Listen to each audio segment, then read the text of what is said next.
Hiya, I'm Marcus from All Ages Airsoft, and Stefan is not gay, he is bisexual. Thank you everybody, thank you. Thank you. Right, I'm now proud we've of got that myself. out of the way, just to confirm that if anybody asks when they walk in the shop. Right, okay, we have another unboxing. I'm going to have to leave that in now, aren't I? Yeah. Is that okay? Yeah, you've got to leave that in. Right. We have such fun here. Right, today we have a very nice unboxing video, and this is a little bit surprising for me because I've had the original version of this gun in a good few years ago, and it didn't come in this absolutely gorgeous case. Now it does, and I've got high hopes for the gun because the original version was a bit crap, quite frankly. It was a nice gun, but it didn't work that well. We had to do a lot of work to them. I'm hoping the new updated version with this gorgeous case is going to solve the problem. So here we are. We will open it up. It's an S&T case. These cases on their own are a lot of money. I think this case is about 80, 90 quid at least. So, and we have an mg42. An S&T mg42. So, as you can see, the basic case, everything's locked in. You have the drum mag, the main gun, the wooden buttstock, and the bipod. So we'll start getting all this lot out. That, as you can see, has two nice settings, positions, and they're Velcro, and they just secure everything. You have the bipod, which is held in by straps, which is very, very nice. And they've done a lovely job with the bipod. You have the original quick detach mechanism there. You also have the adjustment to adjust out the legs for the bipod. That's something that the original GPMG's copied for. A little bit of history. These guns in real life were copied. The feed mechanism is what you will find in the M60 and the British GPMG, or the original version, the Belgian FN Mag. Very, very reliable gun. The gun is actually still in service today in a different caliber. Most countries run this in 7.62 NATO, which is 7.62B51, because it was a fairly easy job to convert from the original caliber, which was 8mm Mauser. So this is the basic gun. They've done a lovely Bakelite grip. We have already installed the cocking handle, which does move, but it's not under spring tension. You have the booster, which unscrews and is locked with this mechanism here, just like the real thing. If you had problems with the gun firing, you'd adjust the booster, and that is basically a gas chamber here. As the bullet passes down the barrel, the gas behind the bullet expands into this chamber and actually imparts pressure and recoil on the whole barrel assembly, forcing it backwards, which helps it unlock and fire. So you've got your anti-aircraft rear sight. You've got the mountings for the anti-aircraft front sight, but they're not included, unfortunately. You've got your rear normal sight and front normal sight. And your rear sight is adjustable up to what would have been 2,000 meters. Not that we're ever going to get shoot out like that in airsoft. You've got your top cover latch, which is sprung loaded. You've got your gearbox, and the wiring down here, if you can see, will pop out the box out the bottom. That is for the drum mag, and by the looks of it, that is an aluminium. I might be wrong, can't tell, but that looks like that could possibly be an aluminium nozzle. So we will take this out and go to the other parts. Oh, quite a heavy piece of kit, which you would expect for such a big gun. Right, you have the wooden buttstock. They've done a nice job with that. That will attach in a few minutes, just like the real thing. And the last piece of kit is the drum mag, which is this. You've got your feed nozzle. Inside the drum mag, you will find the bits and pieces that you need to connect it to the gun. So think just like the real thing. If the drum mag will fit in this orientation. So if the handle's down, you cannot open the drum mag.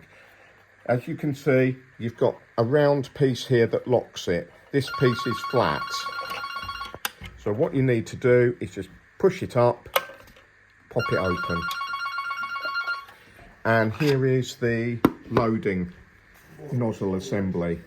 You also have your battery assembly for the drum mag itself and the wiring. So you would just pour BBs into here, close it up,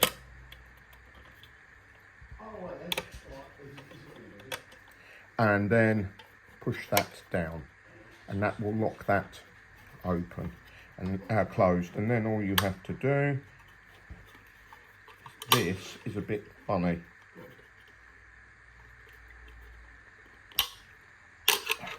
That goes on the other way. That slips on to there, press that down.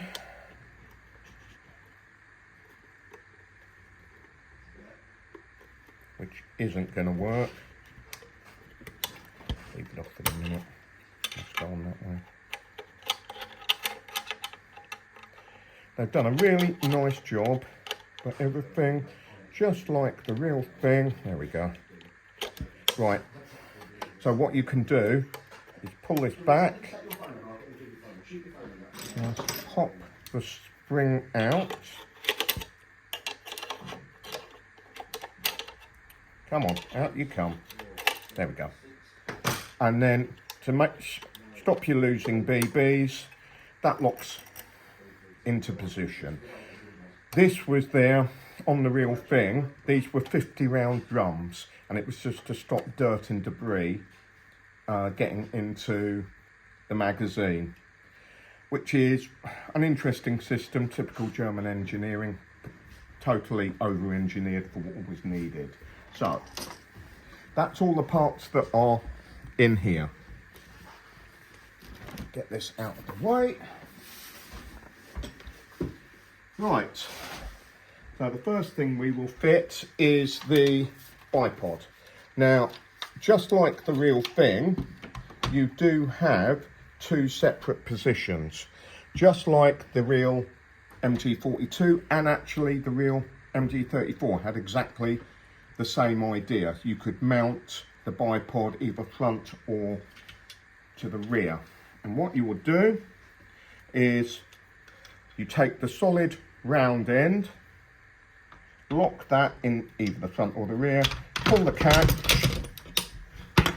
Everything's gonna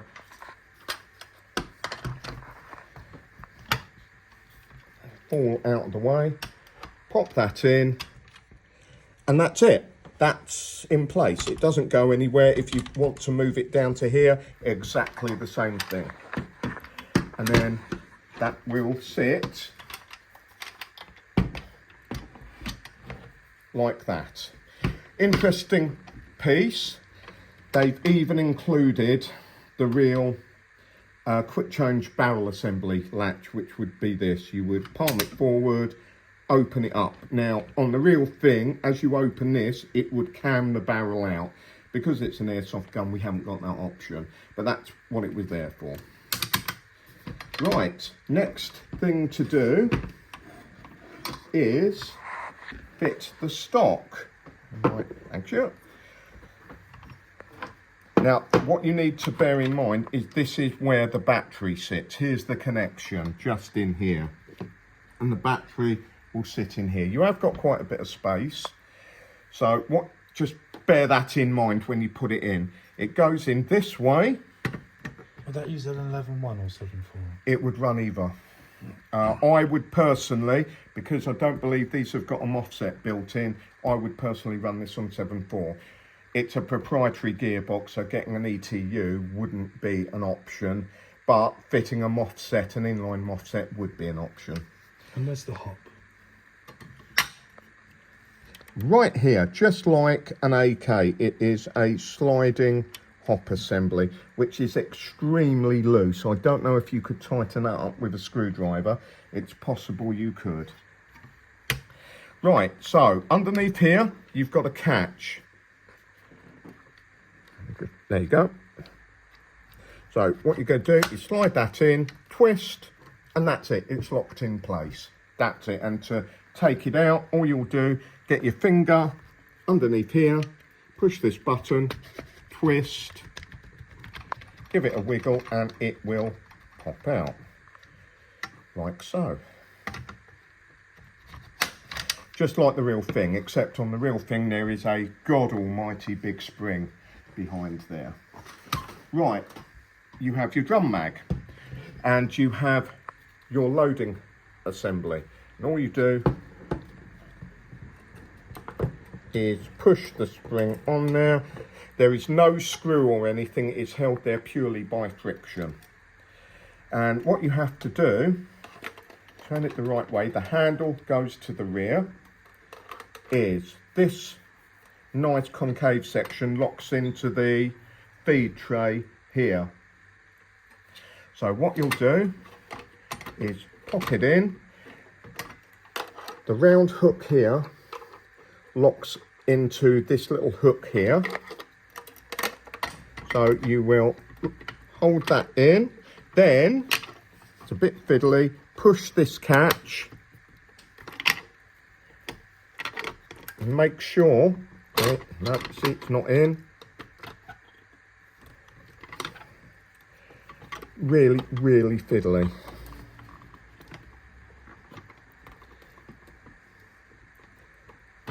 There we go, that's it, that's in. What probably needs to happen, you need to push this section of this metal feed tray inwards slightly. Then all you do, push that down so the feed tube sits into the top of the hop unit, like so. Close your feed, then underneath here is a load of wiring, and you'll have to tit about why they put, there you go, there's all the wiring. You will connect that. All this is an activator from the trigger mechanism, so it's sending a signal to this to tell it to turn on. The battery in the gun does not power the drum unit. The drum unit is powered separately. So a little bit, that's the same as they used to be. A bit of a pain in the arse, but it works, hey ho. So there we go. This is the German mg42 by S&T. They've done a very, very nice job. Performance-wise, no idea at the moment. We're going to do a test firing of this in the next video, and we're going to do it with a test video of the RWA mg34 as well. Okay, here we are. The S&T mg42, available at all ages airsoft. Thanks for watching.